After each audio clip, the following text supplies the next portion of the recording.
Wanita ini terus memasukkan barang ke dalam troli belanjaannya. Saat tiba di kasir, total belanjaannya lebih dari $8.000.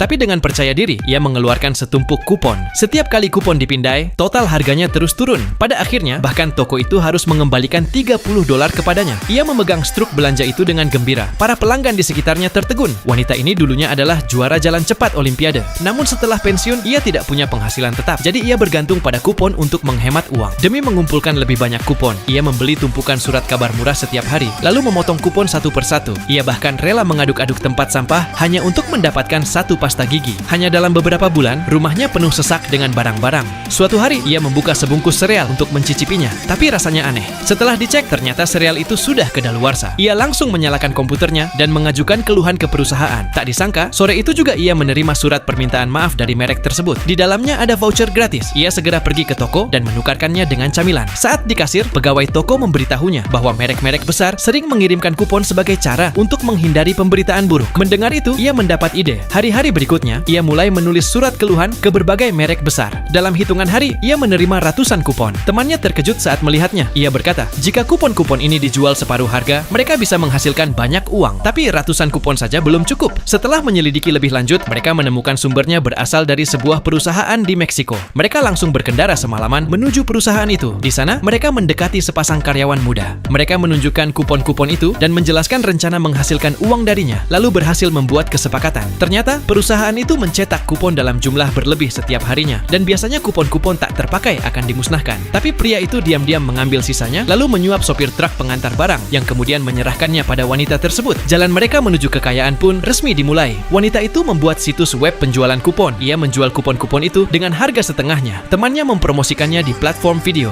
Seiring bertambahnya pelanggan, semakin banyak orang yang mulai membeli. Pada saat yang sama, ribuan kupon mulai bermunculan di supermarket di seluruh negeri. Bahkan para kasir pun dibuat tercengang. Dalam hitungan hari saja, mereka sudah menghasilkan jutaan dolar. Suatu sore, mereka membeli 5 mobil Lamborghini sekaligus. Mungkin kamu pikir ini hanya cerita film, tapi ini adalah kisah nyata.